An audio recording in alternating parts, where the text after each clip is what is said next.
If you're tired of feeling nervous and unsure every time you sit down at the kit and play in front of an audience, I feel for you, but it doesn't have to be that way.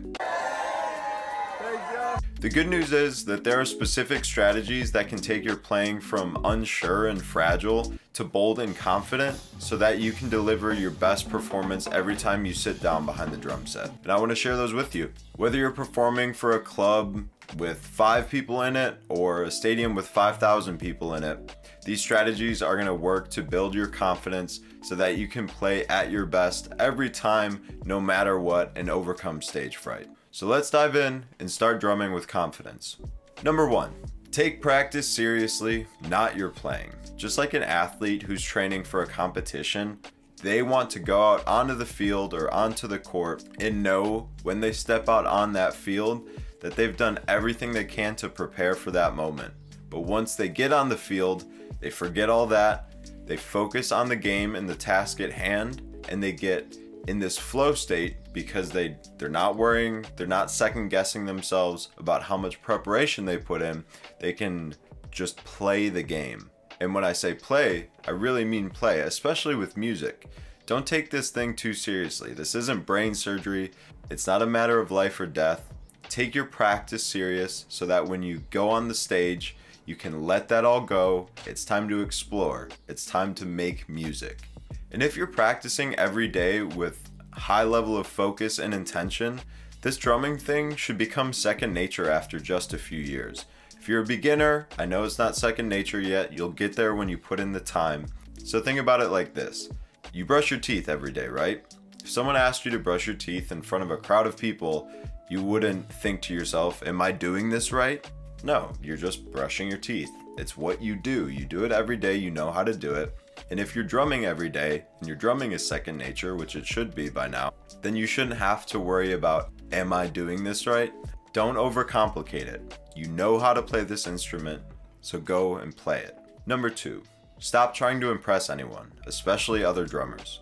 If you take your ego out of the equation and play for the music, you're likely to play better. For example, if you know another drummer's watching you, you don't need to bust out the 30-second note chop you've been working on for the past like 2 weeks. It's most likely not gonna fit the music. And besides, when you let your ego get in the way, you're really taking away from the music as a whole, and you're elevating your own playing above the collective, which you don't want to do in music. I would say 99% of the time, people in the audience want to feel something and they want to dance. Unfortunately, your crazy 5 or 7 note patterns of 30-second note chops probably aren't going to help them dance or make them feel good.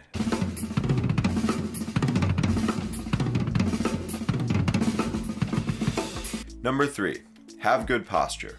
So what is posture? It's basically aligning your spine, which helps align your neural network, which helps your body and mind connect even better so that whatever you feel like playing can happen simultaneously, or I should say instantaneously, without having any friction in between that process. Of course, there's a lot of physical aspects involved in having good posture. That's why I'm always a huge advocate for staying healthy physically and mentally so that you can have good posture at the drums, you can be balanced so that you can execute anything around the kit with fluidity and ease. Improved posture also has huge physiological benefits like improved breathing, which improves your blood flow and circulation throughout the body, reducing stress and anxiety, and then also getting more blood flow to your brain, which can increase focus and concentration. So just always check in with yourself when you sit down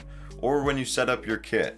Are my drums set up in a way that allows me to have good posture and play at my best? Number 4, say more with less. Have you ever noticed how most of the great drummers don't need to show off or don't need to use crazy patterns or licks to get their point across?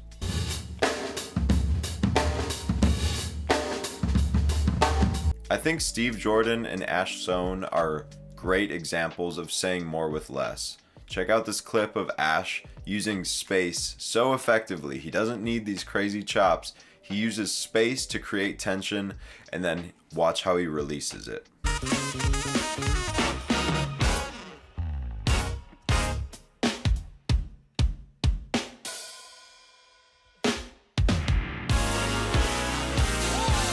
Number 5, be willing to fail. If you reframe your mindset and view mistakes as opportunities for exploring something different than what you're used to, then you start to not become afraid of failure, but instead you accept it as part of the playing process.